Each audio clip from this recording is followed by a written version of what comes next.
would you please tell us your current position at New UU? My current position is the director of the Center for Academic Excellence. I also teach the Calculus 1 and Calculus 2 courses. And yeah, I'm in charge basically of the first year students and running the process and the development of that. Try to have the assessments a bit better organized. Probably it's not the best word, but a bit more demanding on the English skills. Currently, not all the instructors are assessing in a uniform way, if I can say this way. And we cannot forget that they learn in English. And therefore, if they learn in English, English is a key point there. So we need to make them getting better and better in English at the same time as they get better and get the knowledge of each of the subjects. What are the main challenges that you face in the New UU? The main challenge is to change mentalities, especially among the faculty. Trying to make people do different things than they are used to do in the last 20 years is, as we know, all of us very well, something which is very difficult. Happily have the support of the administration. So in many of the things, they encourage me to do the necessary changes. Sometimes not, but mostly. But especially with faculty, that's a big challenge. And the other challenge is, of course, the language barrier among the staff. Many of the administrative staff does not speak English at all. And so sometimes we fight a little, fight in the good way, of course, in order to make things happen.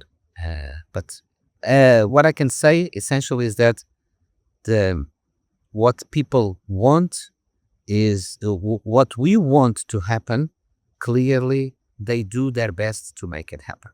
And they have goodwill to solve the problems. Why is this university speaking in English and not in the local language? They want to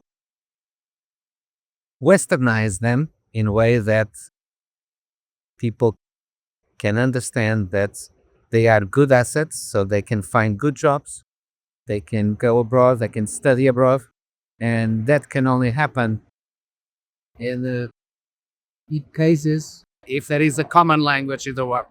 And clearly the common language in the world is English. And that's why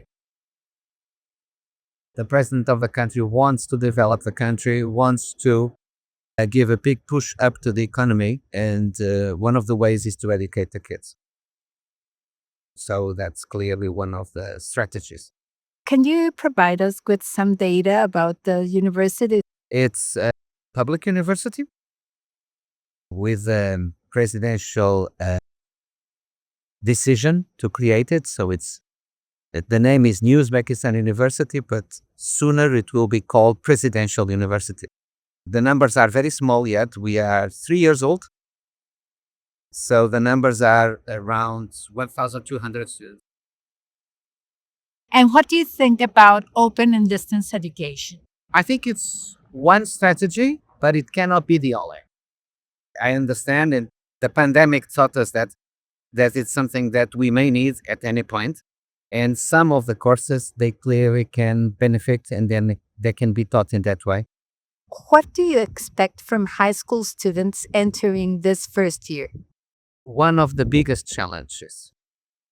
Uzbekistan is a country where high schools do not work all in the same way.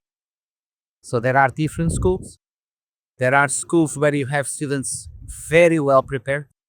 Some other schools where they are well prepared, and many other schools where they are not well prepared.